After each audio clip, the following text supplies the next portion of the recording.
మాటలు నాకు దొరకగా నేను వాటిని పూజించుదును. సైన్యములకు అధిపతిని యెహోవా దేవా నీ పేరు నాకు పెట్టబడును కనుక నీ మాటలు నాకు సంతోషము, నా హృదయము నాకు ఆనందమును కలగజేస్తున్నవి. హల్లెలూయా. ఈ 2024 సంవత్సరంలో ఏప్రిల్ నెలలో ఈ 2వ పునరుద్ధాన దినమున ప్రభునితో మాట్లాడుతున్న మాట ఏంటంటే, నీ మాటలు నాకు దొరకగా. ఈ ఇర్మీయా భక్తుడు ఏమంటున్నాడో తెలుసా? అయ్యా నీ మాటలు, ఏ మాటలు? దేవుడు ఒక మాటలు నాకు దొరుకుతున్నప్పుడు అంట నేను వాటిని భుజించుదును. తినాలంట మాటలు, యేసయ్య మాటలు భుజించాలంట.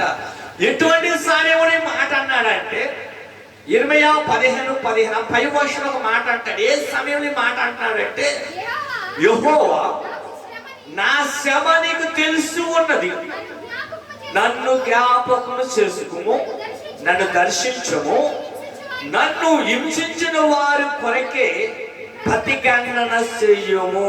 హల్లెలూయా. శ్రమ కాలంలో ఉన్నాడు ఇర్మీయా భక్తుడు, కష్టకాలంలో ఉన్నాడు. ఆ సమయంలో ప్రభువుని అడుగుతున్నాడు, అయ్యా నా శ్రమలో నన్ను జ్ఞాపకం ఉంచుకోను. మన అందరికీ మన బతుకులలో, మన జీవితాలలో శ్రమలు ఉన్నాయి, బాధలు ఉన్నాయి, ఇబ్బందులు ఉన్నాయి, వ్యతిరేకాలు ఉన్నాయి. ఇటువంటి సమయంలో మనం ఏం చేయాలంటే దేవుడు మాటలు భుజించే వారిగా మనం ఉండాలి. దేవుడు మాటలు విన్నవాడు, దేవుడు మాటలు విని గ్రహించుకున్నవాడు ఎప్పటికీ చెడిపోడండి, ఎప్పటికి పాడైపోడండి. ఆ 16 అంటున్నాడు, నీ మాటలు నాకు దొరకగా నేను వాటిని భుజించుదును. భుజించాలి దేవుడి మాట. 7 గంటలకు ప్రార్థన అని 7 గంటలకే మన మందిరానికి రావాలి. ఇలా రక్షించబడుతున్నారు, రక్షణ పొందుతున్నారు. రక్షణ పొంది గోపవేశాలు, లేదా పెంకి స్థాపాలు, లేదా గుమ్మ ముహూర్తాలు, గుమ్మర ముహూర్తానికి పెట్టించుకుని వచ్చి టయానికి దైవజనుడు పిలిపిస్తున్నారు. ఈ దైవజనుడు ఏం చేస్తున్నాడు? చెప్పలేక, చెప్పితే మందిరం మానేస్తారో అని చెప్పి అలా రామన్న టైం కంటే ముందుకెళ్ళి అరగంట కూర్చుంటున్నాడు. కానీ దేవుడు వాక్యం ఏమంటుంది? నీ మాటలు నాకు దొరకగా నేను భుజించుదని. ఇప్పుడు రక్షణ పొంది కూడా బుద్ధి లేకుండా, సిగ్గు లేకుండా బైబిల్ పట్టుకుని ముహూర్తాలు పెట్టించుకుంటున్నారు. ముహూర్తాలు పెట్టించుకున్న వాళ్ళకి వక్తాలు ఎవరు? ఈ దైవజనులు చెప్తున్నారు. ఈ దైవజనులు చెప్పవలసిందేంటి? ఇదిగో నీ మాటలు నాకు దొరకగా నేను భుజించుదని. దేవుడి మాటలు విన్నప్పుడు, దేవుడి మాటలు తింటున్నప్పుడు మనం చెప్పాలి అవతల వాడికి, ఇది కరెక్ట్ కాదు, ఇది తప్పు అని చెప్పలేకపోతున్నారు. ఎందుకో తెలుసా? దేవుడికి భయపడలేదు వీళ్ళు. ఎవరికి భయపడుతున్నారు? మనుషులకు భయపడుతున్నారు. కింద అంటున్నాడు చూడండి, సైన్యములకు అధిపతిని యెహోవా నా దేవా నీ పేరు నాకు పెట్టబడును. ఏ పేరు పెట్టాడు మనకి? దేవుడి పేరు మనకి ఇచ్చాడు. ఒక జనాంగముగా, ఆయన ప్రజలుగా, ఆయన బిడ్డలుగా మన దేవుడు చేశాడు. చేసినప్పుడు అక్కడ అంటున్నాడు, ఏమంటున్నాడు తెలుసా? కనుక నీ మాటలు నాకు సంతోషము.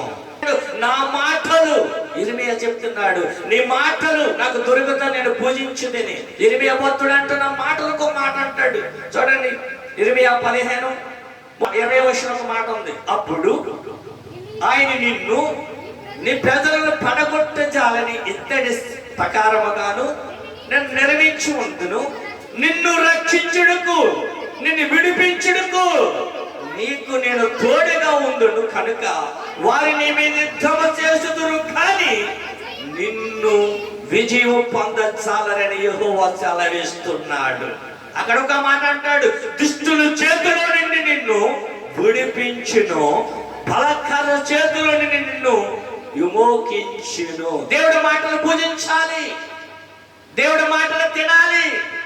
ఇర్మీయా భక్తుడు అంటున్నాడు, శ్రమ కాలంలో నన్ను జ్ఞాపకం చేసుకో, నన్ను ధరించుకో, నన్ను ధరించయ్యా. ఇర్మీయా భక్తుడు మరొక మాట అంటున్నాడు, నీ ప్రజలు పట్టచాలుగా ఇత్తడి ప్రకారాలను నిర్మించిన వాడు అవి కూలబడుతాడంట. ఆయన నిన్ను రక్షించుడుకు, నిన్ను విడిపించుడు ఆయన సమర్థుడు. కనుక నా ప్రియమైన సహోదరి సహోదరుడా, దేవుడి మాట విన్నవాడు ప్రేమ కలిగి ఉంటాడు. దేవుడి మాట, దేవుడికి వాక్యము ఉన్నవాడు ఇతర వారికి ఆదర్శంగా ఉంటాడు. ఎలా మనకి ఏ యోగ్యత లేదు, మనందరికీ ఒకప్పుడు విలువ లేని వారమే, ఒకప్పుడు పనికిమాల వారమే, ఒకప్పుడు పాపంలో ఉన్న వారమే.